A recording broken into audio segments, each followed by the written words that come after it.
গুলো দেশের সংবিধানকে মানে না, এরা সংবিধান বিরোধী, এরা দেশ বিরোধী, এরাই আসলে রাষ্ট্রদ্রোহী।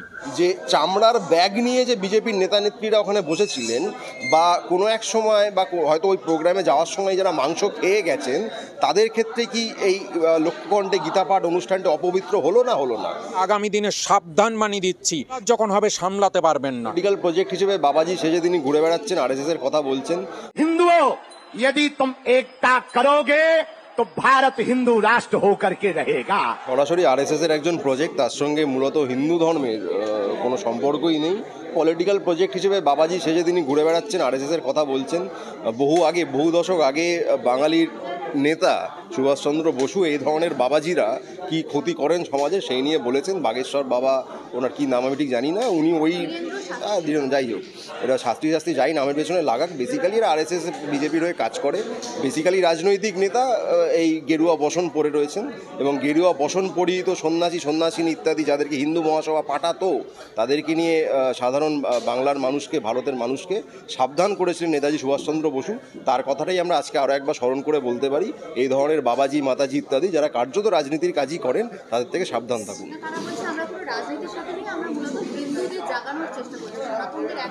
দেখুন, ছলের অভাব হয় না, এই ধরনের ছল ওসব বহু পুরনো, নতুন কিছু নয়। আবারও বলছি, যে এই ধরনের পরিস্থিতিতে আমার অন্তত একজনেরই কথা মনে পড়ে, নেতাজি সুভাষচন্দ্র বসু। এই গেরুয়া বসনধারী যারা থাকেন, তারা সেই সময়ও যখন হিন্দু মুসলমান বিভাজন করতে চেষ্টা করেছিলেন, তারা একই কথা বলতেন যে আমরা কোনো রাজনীতির সঙ্গে যুক্ত নই ইত্যাদি ইত্যাদি। একই কথা এরা বলছে, এটা নতুন কোনো ব্লু প্রিন্ট নয় এবং এর প্রতিরোধ কীভাবে করতে হয় সেটা বাঙালি জানে। সম্ভব তো ছেড়ে দিন, আমি বলবো যে তার যদি সৎসাহস থাকে, যে দাবি তিনি জানাচ্ছেন তার যদি সৎসাহস থাকে, তিনি আমাকে বলে দিন সেই তথাকথিত হিন্দু রাষ্ট্রে যারা ব্রাহ্মণ নয়, আমি খুব সহজ প্রশ্ন করছি, যারা ব্রাহ্মণ নয় তাদের ভূমিকাটা ঠিক কী হবে, তাদের যে সামাজিক মর্যাদার জায়গাটা সেটা ঠিক কী হবে যদি এই বাগেশ্বর বাবার সত্যি এই হিন্দু রাষ্ট্রে যারা ব্রাহ্মণ নন তাদের নিয়ে চিন্তা থেকে থাকে।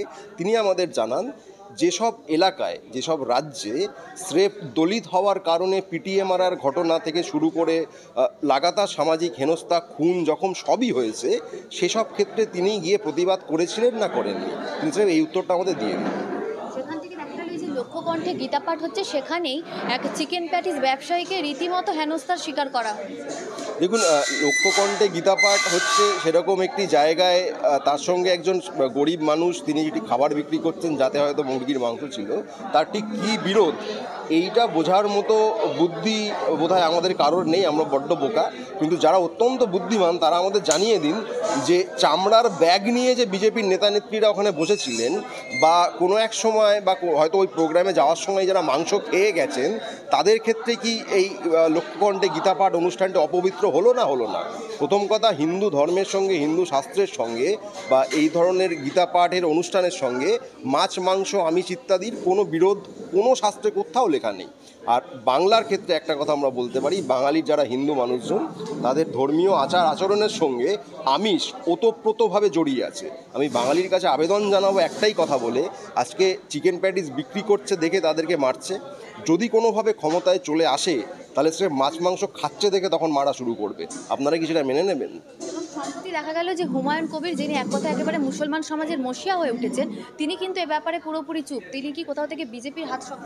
এটা নতুন করে বলার কিছু নেই। দেখুন, মসজিদ স্থাপন, মসজিদ নির্মাণ বা এমনকি মন্দির নির্মাণ, কোনো ধর্মীয় উপাসনালয় নির্মাণ নিয়ে কারো কোনো বিরোধিতা নেই, কারো কোনো বক্তব্য বিরোধিতামূলক থাকতেই পারে না। কিন্তু আমরা জানি যে রাজনৈতিক কারণে, সেটা রাম মন্দির হোক বা এক্ষেত্রে হুমায়ুন কবিরের বর্ণিত বাবরি মসজিদ হোক, রাজনৈতিক কারণে যখন আপনি ধর্মীয় স্থান বানাবেন এসব বলছেন, হাওয়া গরম করছেন, কার্যত পোলারাইজেশনে আপনি মদত দিচ্ছেন, তখন এটা আমরা বুঝি যে আপনার পেছনে মদতটা আসলে কোন রাজনৈতিক শক্তির আছে। শুভেন্দু অধিকারী বলছেন যে খনি ধর্ষক বা ডাকাতি যারাই করুক না কেন তাদের কোনো ধর্ম হয় না, ধর্ম দেখে এসব হয় না, জাত দেখে হয় না। এক কথায় তিনি বলছেন যে মুসলমান সমাজের ভোট আমরা চাইনি, এটা বলিনি, আমরা পাই না, সেটাই আমি বলি। শুভেন্দু অধিকারী জানেন 2026 তার শেষ সুযোগ। এর আগে যে কটি সুযোগ তিনি পেয়েছেন তিনি ডাহা ব্যর্থ হয়েছেন। এমতো অবস্থায় দাঁড়িয়ে যে ধরনের হিন্দুত্বের কথা বিজেপি বলে বাঙালি যে হিন্দু মানুষজন রয়েছেন, ধর্মপ্রাণ মানুষজন রয়েছেন, তারা এই বিজেপির এই উত্তর ভারতীয় গোবলয়ী হিন্দুত্বের সঙ্গে একেবারেই তারা সম্পৃক্ত নন, মনেও করেন না নিজেদেরকে। তারা জানেন যে এটা বিজাতীয় সংস্কৃতি, যে কারণে শুভেন্দু অধিকারী বুঝতে পারছেন 26-এ আবার তিনি ব্যর্থ হতে চলেছেন, যে কারণে ঘুরপথে মুসলমান মানুষজনের কাছে আবেদন জানাচ্ছেন। কিন্তু আমার ধারণা বাঙালি, সে হিন্দু হন বা মুসলমান, সে জানে যে কোন ডালে বসলে কোন ডাল কাটতে নেই, বা কোন ডাল সত্যি সত্যি কেটে দিতে হয়, না হলে মাথার ওপর পড়ে যেতে পারে। বঙ্কিমচন্দ্র চট্টোপাধ্যায়কে বঙ্কিম দা বলে সম্বোধন, সেখান থেকে শুভেন্দু অধিকারী বলছেন যে এল্ডার দাদা বা সিনিয়র যারা তাদেরকে দাদা দিকে সম্বোধন করাই যায়, যেমন পশ্চিমবঙ্গে আমরা দাদা দিদি সম্বোধন করি, সেরকমই এটাও সম্বোধন। তিনি সমর্থন জানাচ্ছেন। দেখুন, মেরুদণ্ডটা পুরোপুরি বিকিয়ে দিলে এই ধরনের কথাবার্তা বেরিয়ে আসে। বঙ্কিমচন্দ্র চট্টোপাধ্যায় কারো দাদা, ভাই, ইয়ার দোস্ত ছিলেন কিনা সেটা আমি বলতে পারবো না, তার সময় থাকতে পারতেন। কিন্তু বাঙালির একজন আইকন হিসেবে তাকে কেউ এরকম খেলোভাবে, লঘুভাবে মাস্টার বঙ্কিমদা ইত্যাদি বলে দেবেন, এইটা আমরা মেনে নিতে পারি না। যে শুভেন্দু অধিকারী দালালি করা কাজ তিনি করছেন। তিনি বলছেন যে 26-এ বাংলার বুকে তিনি পদ্ম ফোটাবেন, চ্যালেঞ্জ ছুড়ে বলছেন। দেখুন, 26 তার শেষ সুযোগ, তাকে অনেক কিছু বলতে হবে, কিন্তু এটাও আমরা জানি তার রাজনৈতিক কেরিয়ার নেতা হিসেবে কার্যত 26-এই শেষ হয়ে যাবে। ক্রিকেটে 5 লক্ষ কণ্ঠে গীতা পাঠ হলো, সেখানে বাবা ধীরেন্দ্র শাস্ত্রী অর্থাৎ বাগেশ্বর বাবা তিনি বলছেন যে ভারতকে হিন্দু রাষ্ট্র করা। মানে বাগেশ্বর বাবার থেকে পশ্চিমবঙ্গের মানুষকে আধ্যাত্মিকতা যদি শিখতে হয় তাহলে বিজেপি ভুল করছে। বিজেপি তো এসব করছে। বিজেপি হচ্ছে বাংলার ইতিহাস জানে না। আমি সবসময় বলি যে বাংলার ইতিহাস জানে না, বাংলার ভূগোল জানে না, বাংলার সংস্কৃতি জানে না। বাংলা নিয়ে একটু পড়াশুনো করুন। বিজেপি নেতাদের বলবো, যে বাংলায় শ্রীরামকৃষ্ণের জন্ম হয়, যে বাংলায় বিবেকানন্দের জন্ম হয়, যে বাংলায় সাধক বামাখ্যাপার জন্ম হয়, যে বাংলায় রামপ্রসাদের জন্ম হয়, যে বাংলায় শ্রী চৈতন্য মহাপ্রভুর জন্ম হয়, যে বাংলায় অরবিন্দ ঘোষের জন্ম হয়, তাদেরকে আধ্যাত্মিকতা শিখতে হবে আর একজনের থেকে, বিজেপির ভাড়া করা একজন বাবার থেকে। এর থেকে মানে বোঝাই যায় যে বাংলার মাটির গন্ধ এখনও বিজেপি জানে না। বাংলার মাটির গন্ধ আগে বিজেপিকে জানতে বলবো, চিনতে বলবো, তারপরে তারা বাংলা দখল করার স্বপ্ন দেখবে। তারা বাংলা দখল করবে সে তো বলেই দিয়েছে, সেই সঙ্গে বলেছে যে একেবারে চ্যালেঞ্জ যে 26-এ তারা বাংলার বুকে পদ্মও ফোটাবে। 2021-এ এই চ্যালেঞ্জ শুনেছি, 2024-এ আমরা এই চ্যালেঞ্জ শুনেছি। আমি বলেছি যে আপনারা একটু ভালো নাটকের স্ক্রিপ্ট লিখুন। এই একই নাটক বারবার কে আপনাদের স্ক্রিপ্ট লেখে জানি না, কি মানে তাদেরকে কত পয়সা দেন স্ক্রিপ্ট লেখার জন্যে। বাংলায় নাট্যজগতের ভালো ভালো লোকজন আছেন, আপনি চাইলে আমি যোগাযোগ করিয়ে দেবো। তাদের থেকে নাট্যকার যারা আছেন তাদের থেকে স্ক্রিপ্ট লিখে নিন, সেটা অনেক বেশি মানুষের কাছে গ্রহণযোগ্য হবে। কার বস্তা পচা নাট্যকারের থেকে লেখেন একই স্ক্রিপ্ট বারবার, আর প্রত্যেকবারই ব্যর্থ হয়। আপকি বার 200 পার, 75ই পার হয় না।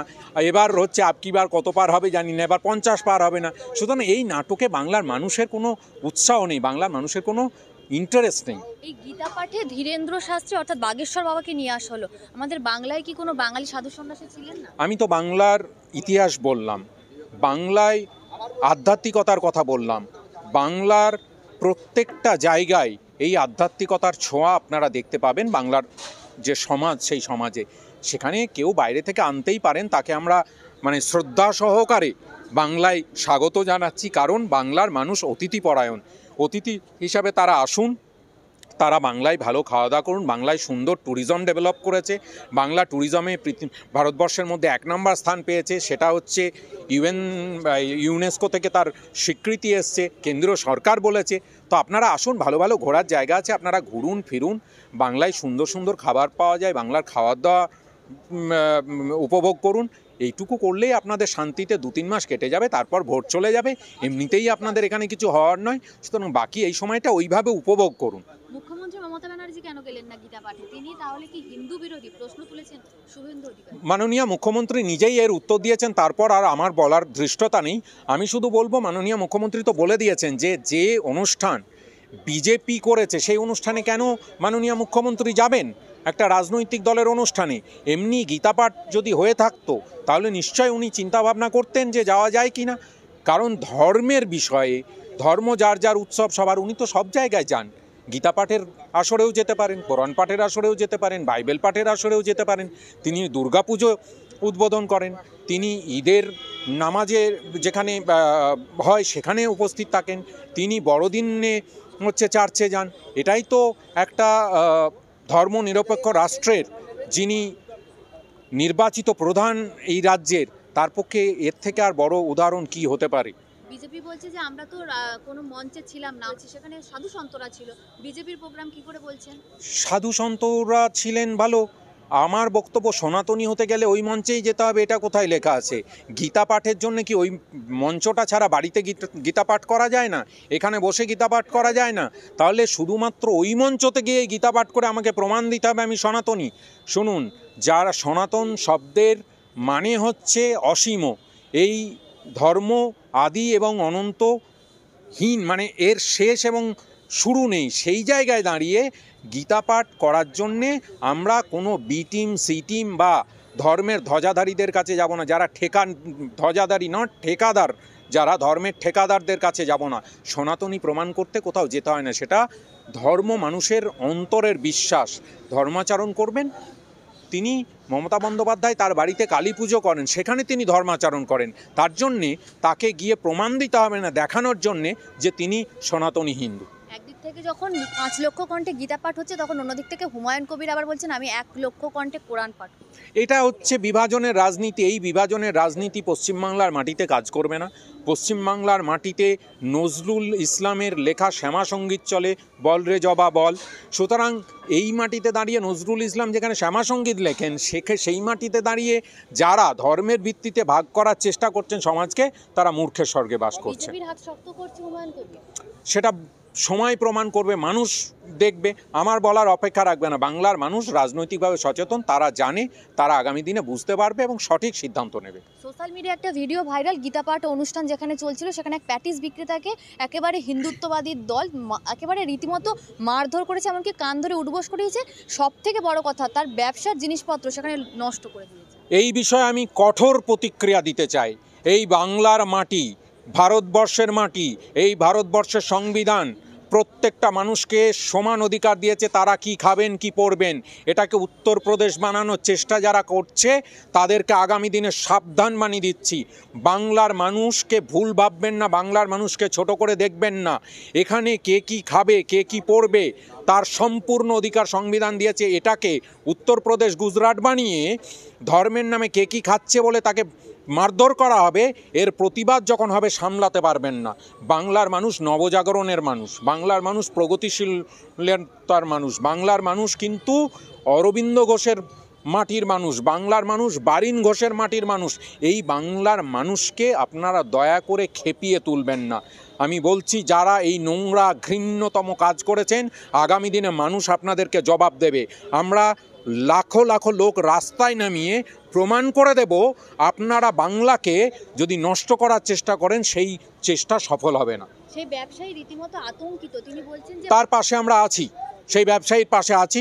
প্রশাসনকে অনুরোধ করব, প্রশাসন কঠোর ব্যবস্থা নেবেন এবং আমরাও তার পাশে থেকে ব্যবস্থা নেব, এবং দেখা যাবে কার হিম্মত আছে এই রকম ঘটনা ঘটানো, সেটাও আমরা দেখে নেব। একেবারে তার নাম জিজ্ঞাসা করা হচ্ছিল বারবার, এবং তিনি বলছেন যে যারা নাম জিজ্ঞেস করছিলেন তারা তো কত বড় মহাপুঙ্গব সে আমাদের জানা আছে। তাদের পূর্বসূরীরা ব্রিটিশদের কাছে চিঠি লিখে ক্ষমা চেয়ে বলতেন, প্রভু তোমাদের শরণাপন্ন হতে চাই। তাদের উত্তরসূরিরা আজকে এসে সেই মাটিতে দাঁড়িয়ে করছে, যে মাটিতে 18 বছর বয়সে ফাঁসির মঞ্চে যায় হাসতে হাসতে।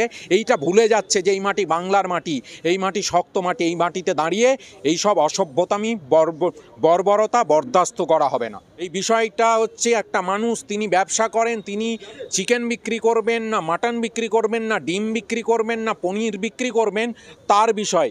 যিনি খাবেন সেটাও তার বিষয়। কেউ জোর করেনি যে আপনাকে এটা খেতে হবে, কিন্তু তার ব্যবসা করার অধিকার আছে, সংবিধান অধিকার দিয়েছে। এই মানুষগুলো দেশের সংবিধানকে মানে না, এরা সংবিধান বিরোধী, এরা দেশ বিরোধী, এরাই আসলে রাষ্ট্রদ্রোহী। কোনো রাষ্ট্রবাদী ভারতীয়র সাথে কোনো বিজেপির বিরোধ নেই, কারণ আমরা মুসলমান ভোট চাই না, নয় মুসলমান ভোট আমরা পাই না।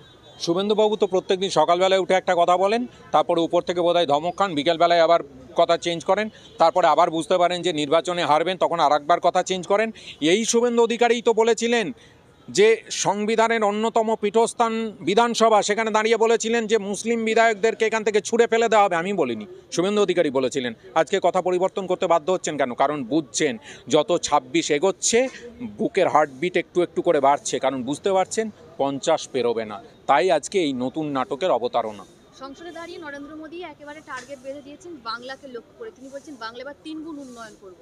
উন্নয়ন করবেন সেটাই তো স্বাভাবিক। যুক্তরাষ্ট্রীয় পরিকাঠামোতে কেন্দ্রীয় সরকার আমাদের টাকা তোলেন, সরকার চলে কিভাবে? সরকারের কাজ কি? সরকার হচ্ছে কাস্টোডিয়ান, যে বাংলা সহ সারা দেশের মানুষ যে ট্যাক্স দেয় সেই ট্যাক্স দিয়ে সরকার চলে। সরকারের কাজ হচ্ছে বিষয়টার কাস্টোডিয়ান, অর্থাৎ তারা দেখভাল করবেন। টাকাটা তো আমাদের আপনাদের মতো সাধারণ মানুষের কর, সেই করের টাকায় সরকার চলে। তো তাদের নিজের জমিদারির টাকা নয়, তো নিজের ব্যক্তিগত টাকা নয়, তো সেই টাকা বাংলার মানুষের টাকায় বাংলার মানুষের উন্নয়ন করবেন, সেটাই স্বাভাবিক। সেটা উনি বলেছেন, আমরা অপেক্ষা করব উনি করে দেখান, তাহলে আমরা সত্যিই খুশি হব। বঙ্কিমচন্দ্র চট্টোপাধ্যায়কে বঙ্কিম দা বলে সম্বোধন করলেন। শুভেন্দু অধিকারী বলছেন দাদা তিনি বলতেই পারেন, কেননা আমরা আমাদের সম্মানীয় যারা এল্ডার ব্রাদার বা সিনিয়র যারা, তাদেরকে আমরা দাদা বলে সম্বোধন করি। বাংলাতে ওটা হয়েই থাকে, দাদা, দিদি, পিসি, নানা রকম সম্বোধন তো করেই থাকে। না না, উনি ভুলে গেছেন। বাংলা সংস্কৃতিটা ওনাকে বুঝতে হয়। বাংলা সংস্কৃতিটা বোধহয় বাংলায় থেকে উনি শিখে উঠতে পারেননি। দাদা নিশ্চিতভাবে আমরা বলতে পারি, দাদা আমরা বয়োজ্যেষ্ঠ যারা আছেন সম্মানীয় তাদেরকে দাদা বলি, কিন্তু সেই মহামানব যারা, মহামনীষী যারা, তারা যে নামে খ্যাত তাদের নাম বিকৃত করতে পারি না। তিনি আমার ওই সম্পর্কের আত্মীয় নন যে তাকে আমি ওইভাবে কথা বলতে পারি। তার একটা উচ্চতা আছে, সেই উচ্চতাটাকে নামিয়ে আনা হয়। সাহিত্য সম্রাট, তিনি সাহিত্য সম্রাট বঙ্কিমচন্দ্র চট্টোপাধ্যায়। তিনি কোনো একটা রাজনৈতিক দলের নেতার দাদা নন। এই পার্থক্যটা ওই জন্য বললাম, তারা বাংলার সংস্কৃতিটাই এখনও শিখে ওঠেনি। বাংলা কী দখল করবে?